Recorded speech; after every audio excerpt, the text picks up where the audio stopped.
Cool. Well, I think we have everyone. Hi. How are we doing? Some of you have met, some of you have not. Awesome. Thank you for being here. I appreciate it. So, again, my name is Mike Doctor. I was created to help people fix problems and teach. I do that mainly by working with entrepreneurs and leaders, helping them develop their authentic selves and find their true voice so that they can be as impactful as possible with minimal stress. And like I said in the first session, what that translates to is I tell people what they already know and then they thank me for it, okay? It's not anything creative, brand new, or insane or ridiculous. But really where it came from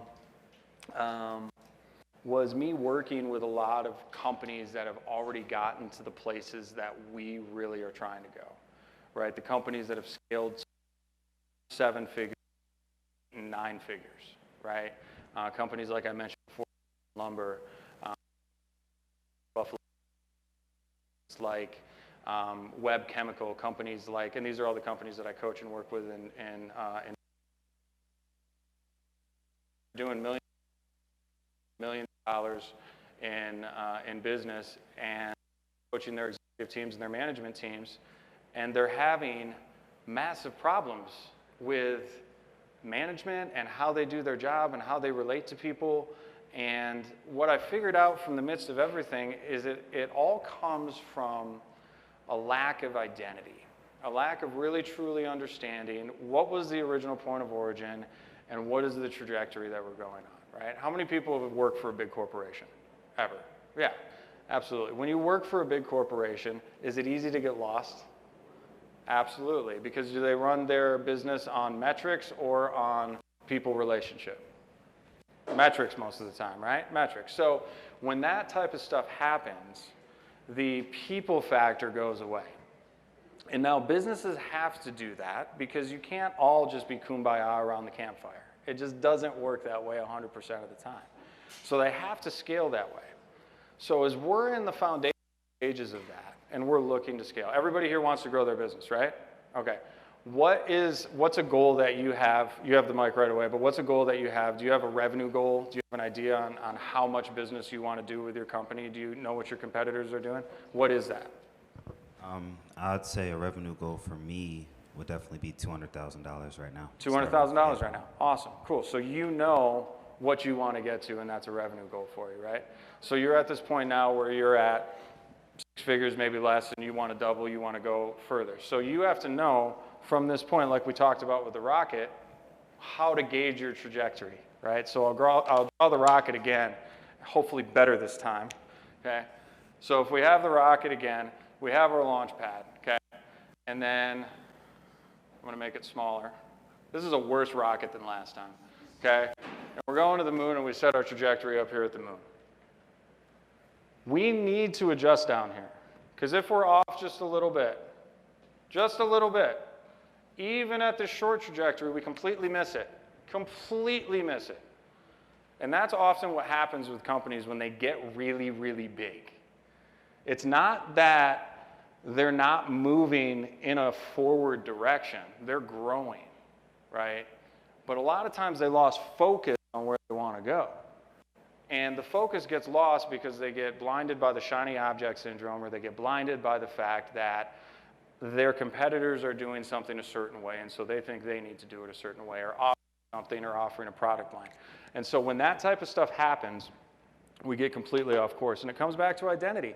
And as I'm teaching people how to deal with each other in these corporate boardrooms and in these corporate settings, when I realize how little these individuals know about themselves, and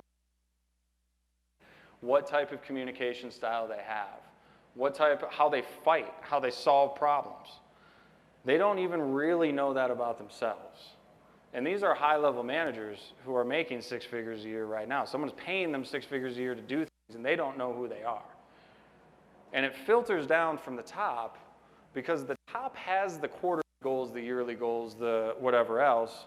But what is the actual identity? What is the mission, vision, and values? Who here has mission, vision, and values for their company? Awesome. Would you be willing to share? Off the top of your head? No? Okay. Would you be willing to share? Do you know what it is off the top of your head? Yeah. Okay, awesome. My mission is to inspire, create a community of women who support each other, where we can come together and where all women feel support. Sorry. No, I'm nervous. you're fine. You're Where fine. where we can grow together, build together. Yeah, that's awesome. That's awesome. And do you have a vision of how you're going to do that? You do? Very cool. Very cool. And you have values, I'm sure, that how you operate, it obviously went into the mission. It went into how you're making your decision, right? Awesome. You mentioned you want to share? Thanks, Keaton. So ours is protecting families, individuals, and businesses through hope. Hope is an acronym, so helping other people every day. I love it. I love it. Cool. Now, how many people are in your company right now? Nationwide, there's a ton, so probably like 1,500. Perfect. And that is the company's mission statement. Correct. Okay.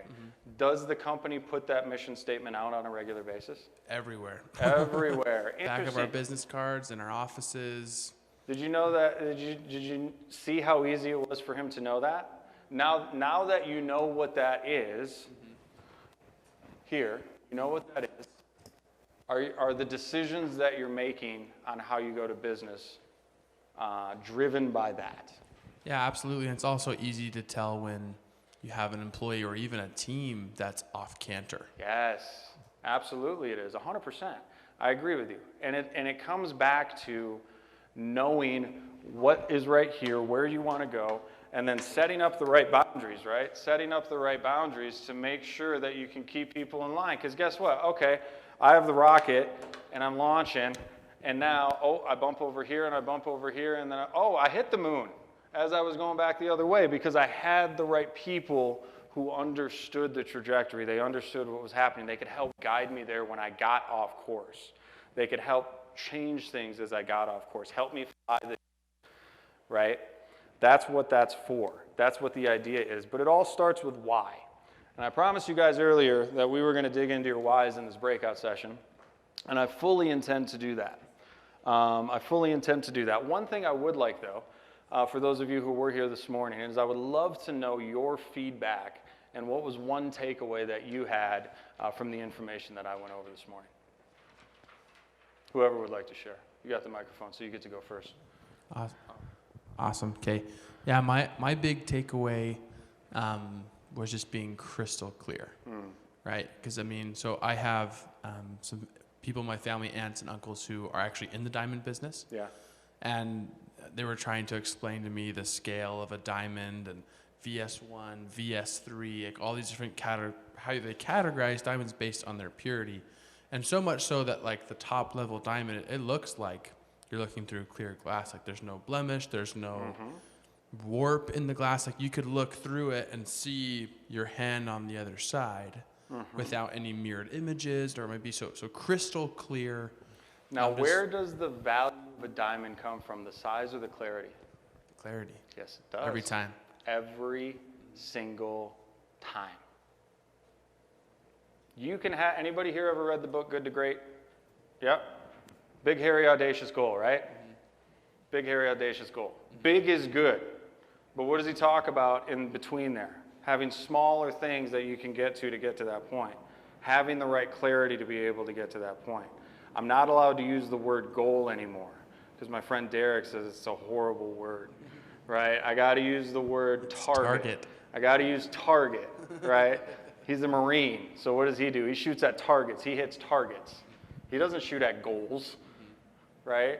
So let's think about it in terms of target. Let's hit our target. Let's be on trajectory to get to our target, okay?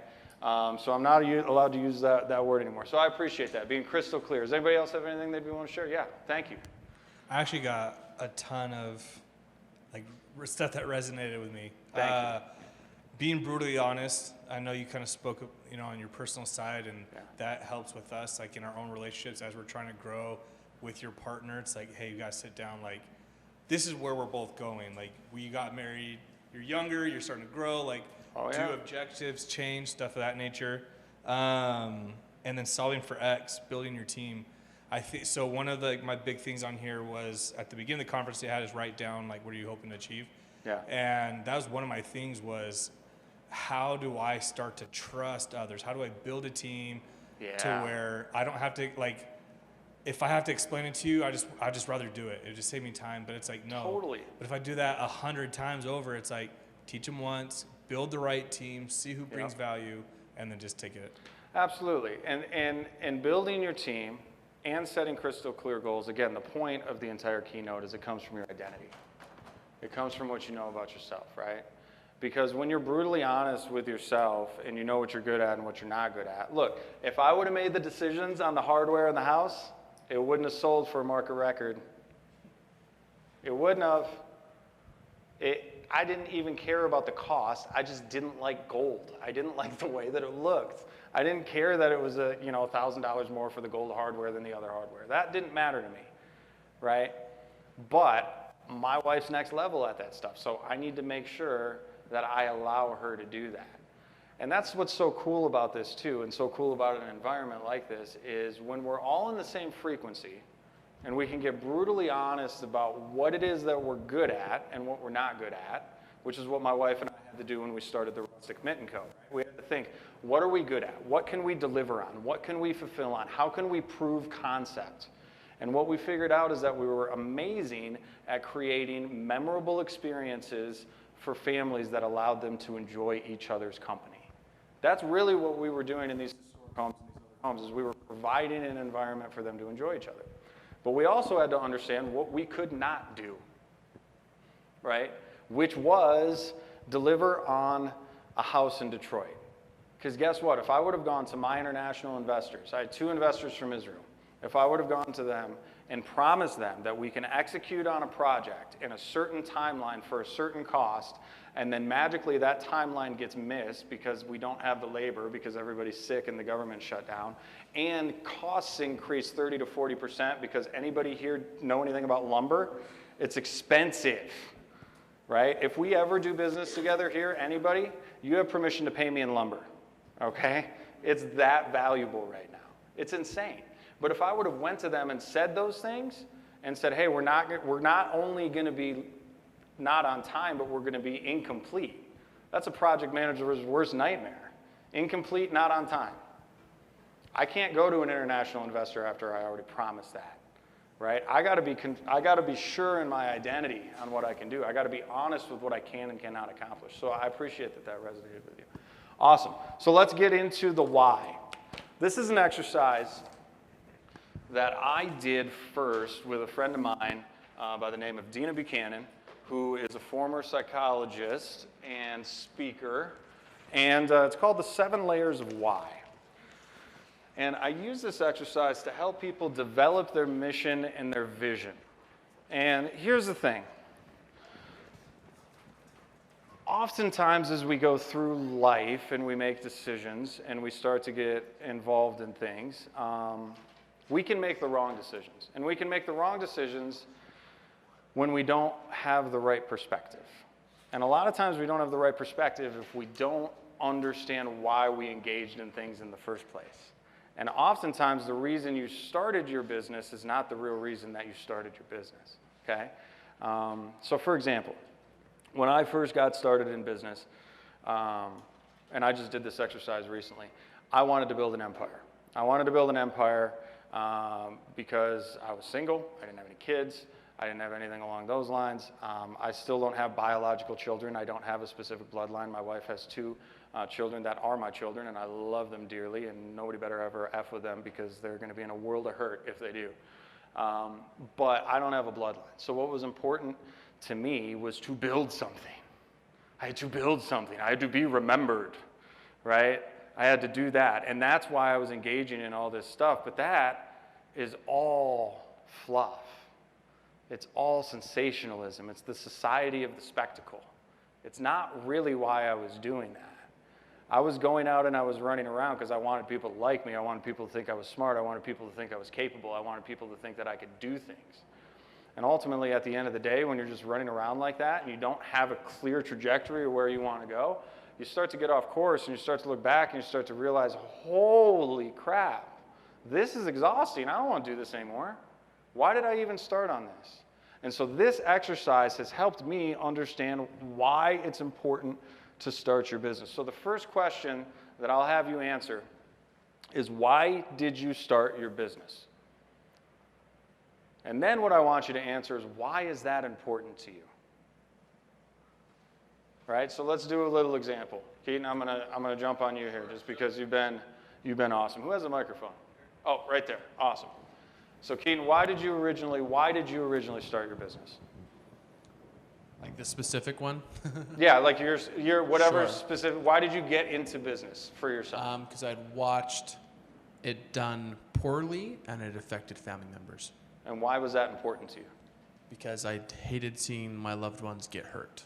And why was that important to you? Because I am a protector. And why do you feel that you're a protector? Because I feel like in a world where lots of people can get swept under the rug, it's something that everyone needs to be more aware of. And why is that important to you? You see how he has to think now? You see how he's digging much deeper? They are the hardest. Absolutely, they're the hardest. But it's the reason you started.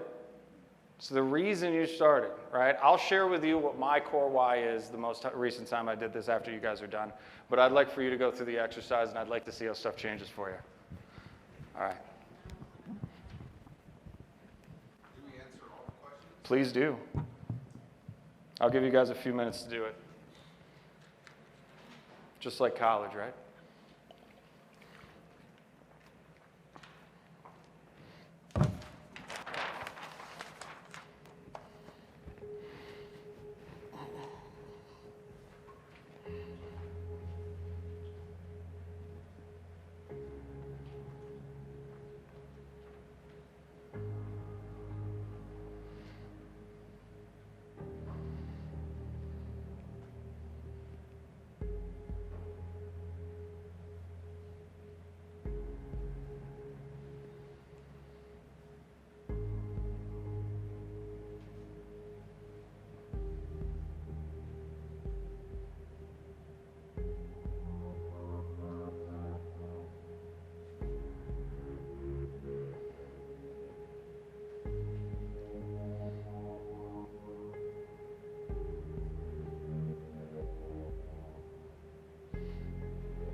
That's the important one that you can't figure out.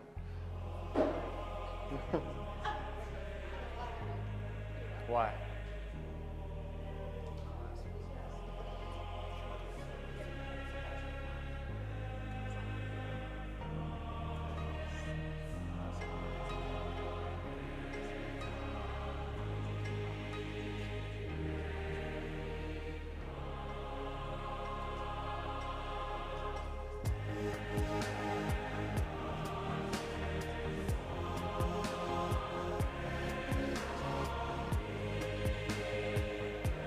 Why is it important that they're essentially?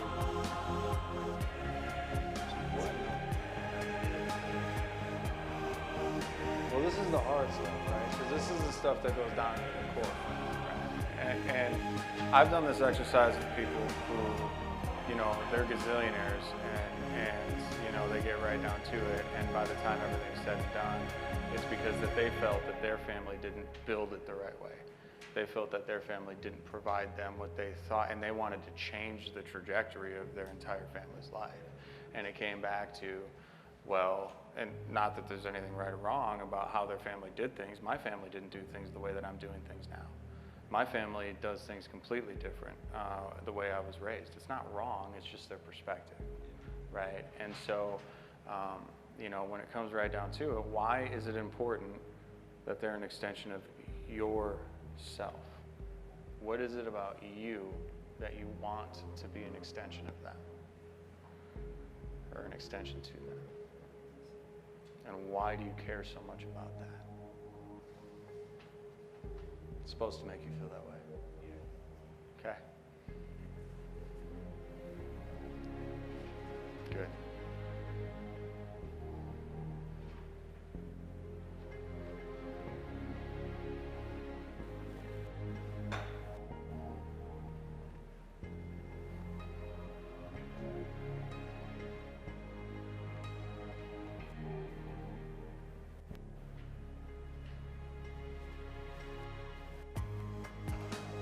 All right, we'll give you just a couple more minutes here, guys, to get through the next couple layers.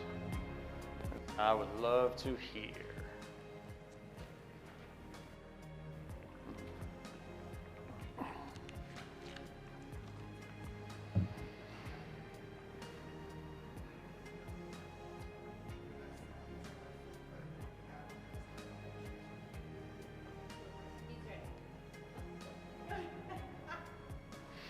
All righty. So, as we wrap up from this, I know that sometimes that gets really serious real quick, right? And that's what it's supposed to do. That's what it's supposed to do. Because quite honestly, the reason you get up in the morning should be serious.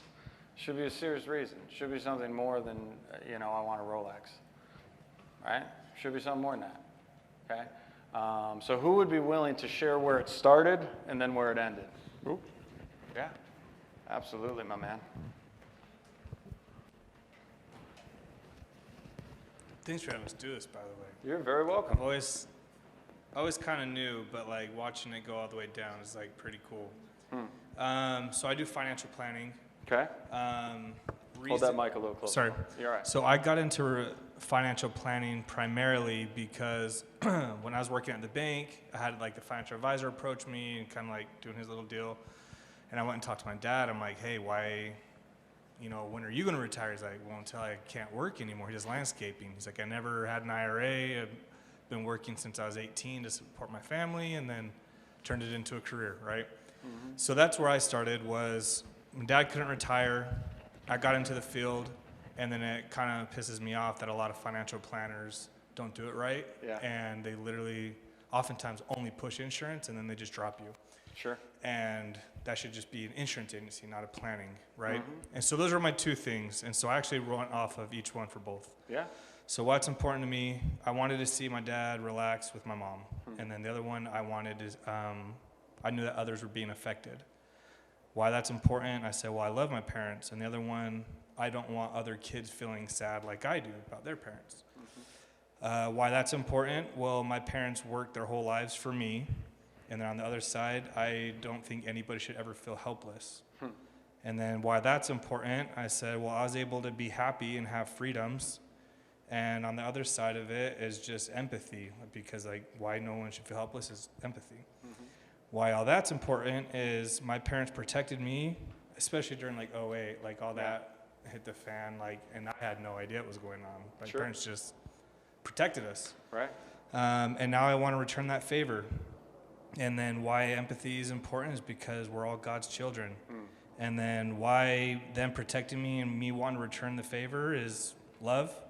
And the reason why, you know, God's children is important to me is love. Like both concepts all came down. Like I'm literally like, I genuinely, like I'm very, very passionate and like I'm very motivated by looking out for other people. I love and that. so it's just funny how they both kind of like Yeah. connected. Filtered right down to it. That offers you some peace, doesn't it? Big time. And does it? Yeah, absolutely. Give them a hand for sure. That offers you some peace, and that's a big deal because are you going to be more confident in the decisions you make now that you've put that in front of your face? Absolutely. And when all the other peanut gallery bullshit chatter comes out, are you going to care what they say? Not at all. Not at all. And when you look at where you want to go, do you know where you're starting from? Think about it this way, guys. Think about it this way. If you're not brutally honest with yourself, imagine you called up Travis. You wanted to come to this event. And you said, Travis, I want to come to the Next Gen Mastermind. I can't wait. I'm so excited. Tell me how to get there. And he says, tell me where you're starting from. And you say, no, I'm not telling you. Do you ever have a chance of getting to the Next Gen Mastermind? Of course you don't, because you're not being brutally honest about where you're starting from. And when you're starting from a position of love because of what you believe, everything else falls into place, man. I love that. Thank you. Thank you, brother. Awesome. Who else would be willing to share? Cool. Dude, you're going to do. You're not going to try. Only do. All right, so why did I start your business? I started this business to help support my family and really build something I was proud of. So that's, mostly that. Why is it important to you? Because taking care of my family is the most important part of my life. Why is that important for you? They count on me, and I never want to have to worry about anything. Why is that important for you? Because family is everything. They've always had my back. Why is that important to you? They look up to me, and I really want to set a great example for my family. Why is that important to you? Because I just want to see my kids grow up, succeed in life, and build something that they're proud of too. So why is that important to you? Because when all that happens and I see what I build and help my family build and the kids, like I know that I actually made something of my life, and I'm, happy that I made something of it. Why is that important to you? Because I know what life could have been. I was adopted when I was 3 days old from Tijuana, Mexico. My man, I was So adopted too. 3 days old, and if it would have stayed, life could have been so much different, and I'm just so blessed. Gratitude. I love it. Gratitude. Gratitude, and here's an awesome, awesome point you just made without even knowing you made it. Gratitude's a verb. It's not a feeling. Gratitude is a verb. It's an action that you engage in as a result of something that was done for you. That's what gratitude is. Here, I can grab that if that's being weird. It changes the way you behave. It changes the way that you engage with the world. Because when you understand and you have a belief system similar to what Eric does, and you understand what was done for you in the grand cosmic scheme of things, and that gets right down to your core, similar to an adoption story, you can't help but behave out of a sense of gratitude. You can't help but want to take care of other people. You can't help but want to lift other people up and help you feel, or help them feel the same things that you feel, right? Help them feel that peace, that joy, that release. Oh my gosh, that release of the anxiety that can all just be melted away when you understand where you're starting from, man. I appreciate that. Thank you so much. I was adopted too. I was adopted at 3 months, and I've had the blessing of being able to meet my birth mother. Oh, that's cool. That's awesome. I met her when I was 18 for the first time. Yeah, I know. It's so. High school? Okay. Okay. Okay. You met her where? Oh, turn it back on. I think we turned it off. Okay. I met her at my high school graduation. You met your birth mom at your My high school? birth mom. There was like an open kind of communication between my birth mom and my parents, and growing up, my parents would always like send them videos and pictures of me playing sports and growing up, and she always wanted to meet me, but it wasn't quite that right time. My parents thought I was too young, I guess, because they were trying to protect me and look after me. Yeah. But then high school graduation came around, and that just was the first time I got to meet my little brother, my little sister, and my birth mom for the first time, which is great. And we still stay in touch. Yep. They're in a different state now, but I still like send them money and take care of them. And that's like something that maybe I don't have to do, but I feel like if I feel like I've made it, I want to help other people make it too. Sure. And it's not just, you know, my family now. It's like I want to be able to take care of as many people as I can. And that's why I got into my business too for real estate.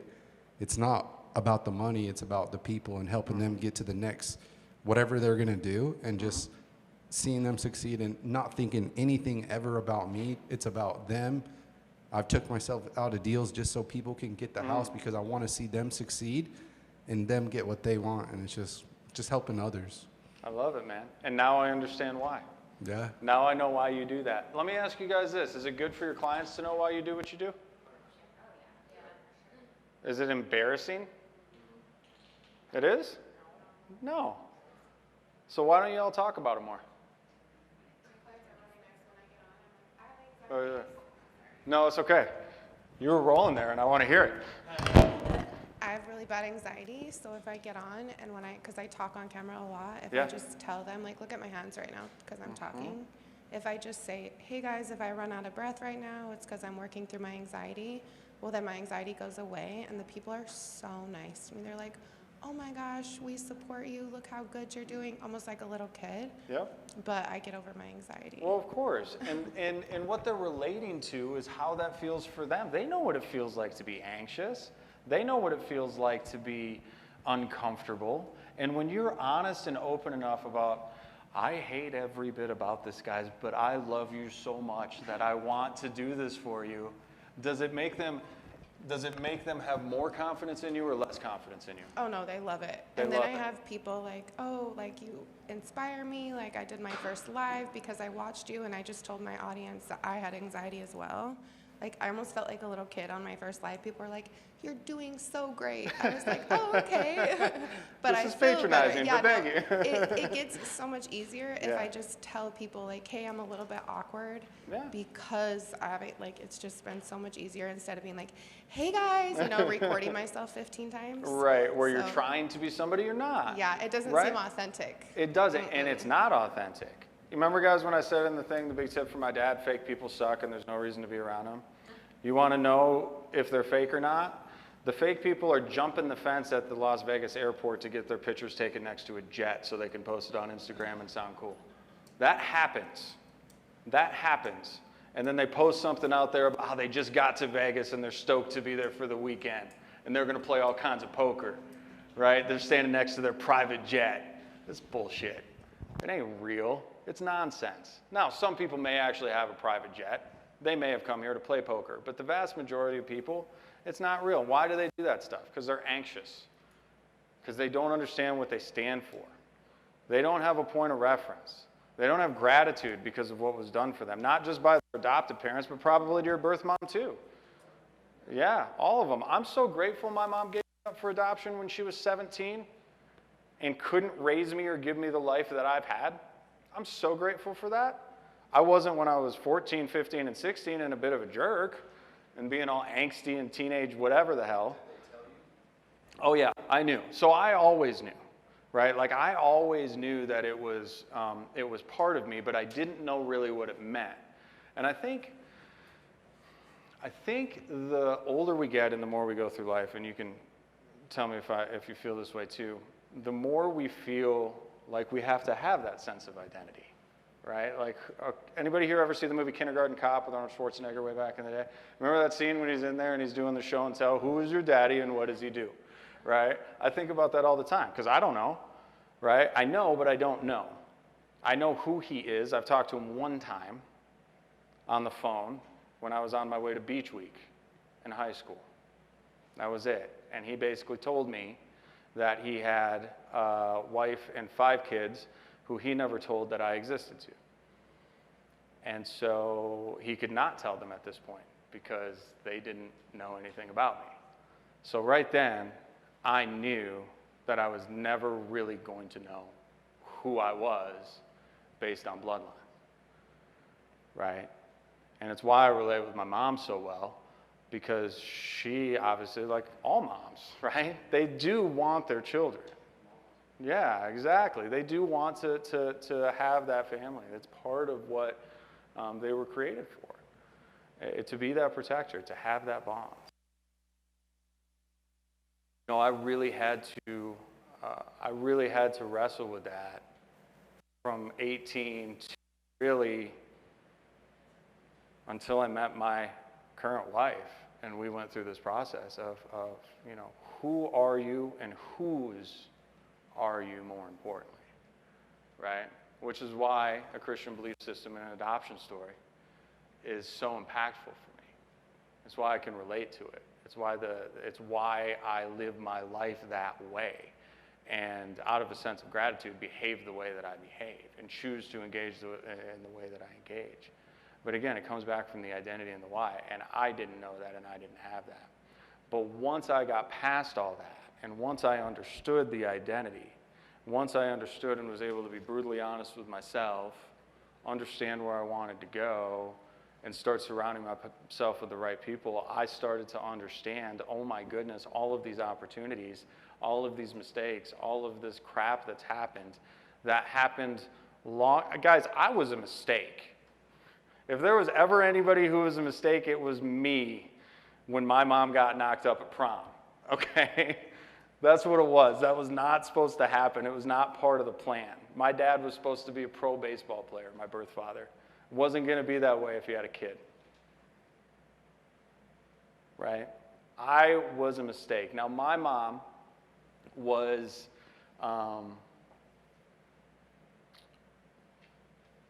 loving enough to choose to give me life. I can be pissed about that and angsty about that I don't know her and didn't grow up in that environment, or I can be grateful for it because I could be dead. Like, that's the other option, right? Yeah, that's the other option. Gary Vee always says you have like 1 in 400 million chance of actually being conceived. 1 in 400 million sperm made it. And it was yours. Congrats. Right? Congrats. Do something with it. Figure out your point of reference and then do something with it. Because everybody here who shared and everybody here who got down to that why, raise your hand if you feel that the way you set your goals and what you try to achieve is going to be different now that you got down to level 7. Absolutely. That's everybody here. It's different. It changes how you make your decisions. It changes where you want to go. And it changes who you want to have around you. When you can be authentic from that point of reference, from that base, from that foundation that Travis was talking about, with all of those parts of that foundation. I'm just talking about one of those parts right now. And he teaches it his own way, I teach it my own way. Everybody teaches it a little bit differently. But it's still important. It's one of those foundations, and then the what and the how is what comes after it. And it's the same type of stuff I was talking about, right? It's the same type of stuff, it's just presented a little bit differently. But here's the deal. I'm talking about something one way, Travis is talking about it another way, and Frank's talking about it, and Sam's talking about it, and Minky's talking about it, and all these people are talking about it in different ways. Do you guys see common themes through all the things that we're talking about? Does that tell you something? Right? It tells you probably that there is some important things to take into consideration when it comes to the foundation. And I personally believe, just like Cynic and the book, Start With Why, I think that that's incredibly important. And it changed everything for me.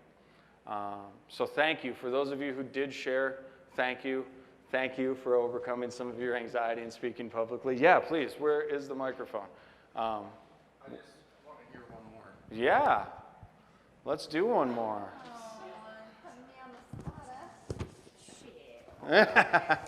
It's going to be great. I'm excited. Is it? Okay. Let's see. Let's talk about that. Okay, so why I started my business was, I feel like there's a lot of whys, right, into starting a business. I think for me, growing up, I told myself I was stupid, right? So there's this belief that I've overcome that I'm not stupid, right? So there's a lot that goes behind that. And for me, it's just, I'm a single mom, and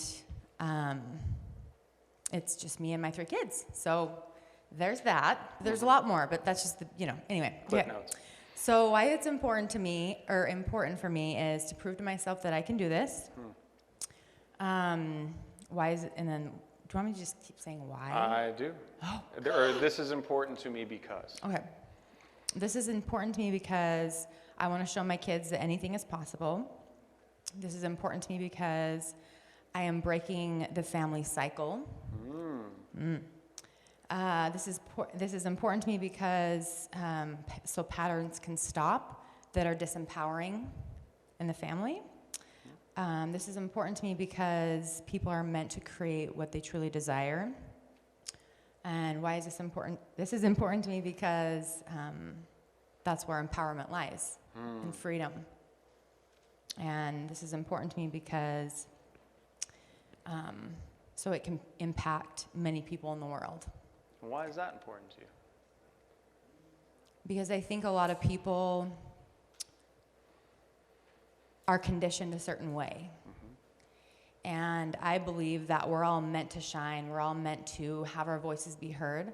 Because, as I shared earlier in our other breakout, is that once you realize you have a lot of power, just one fucking person, that right there is the gold. And once you just start speaking up and using your voice, like, that creates fucking magic. I agree. You know? And like with your anxiety, like, and just you speaking that, like, there's so much power in that. Like, oh my God, it's powerful. We're all meant to speak up and say things, and, it's powerful. So, Absolutely. yeah. There is something inside every single one of you that is more powerful than you can imagine. And we spend the majority of our lives either trying to find it or trying to suppress it. Yeah. We try to flood our brains with drugs and alcohol, or exercise, or food, or any other addiction that we could have. But when you figure out that that can and does change lives, and that coming through you, you can be the vessel that that power comes from, that's when you can start to have an impact, guys. That's when you can start to have an impact, and it starts with why. It starts with, like you said, inside, when you can find out that your why is to break the barriers, or to behave out of gratitude, or to show love, all the other noise doesn't matter. All the decisions become crystal clear. And then you can build your team the right way to solve for X and get what you guys want. Make sense? Yep. Thank you, guys. Appreciate you today. Yeah, please. When you were drawing that line Yeah. that was going off. Trajectory line. Yeah. Trajectory line. Yeah. Yes, that The one. line. The T Yep, line. Yep, the T line. Okay, so what's interesting is I've noticed in the businesses that I've been in is I start going that way. You said something. We suppress it. We suppress it by drugs, alcohol, or all the other things. We suppress that empowering things.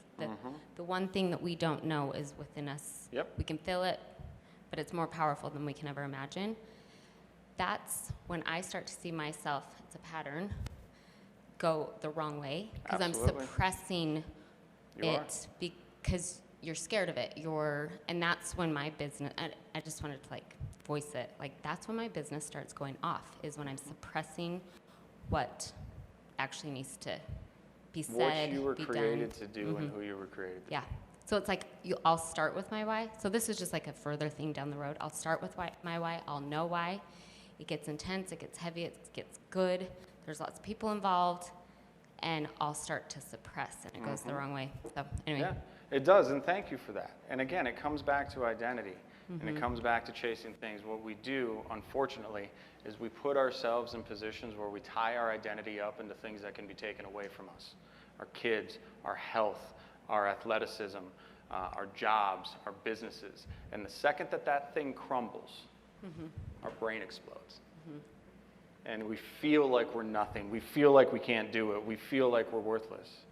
But when we can find something that can't be taken away and that can live on forever, that truly is infinite, that we can stand for, that can manifest some power. So it's important to, along the way, to really be reviewing your why over and over and over. Changes. Anyway, I agree. I agree 100%. so anyway, I just, Thank you for Yeah. sharing. I wish we had another hour, guys. I'm so sorry. I really do. Thank you. Thank you, thank you, thank you.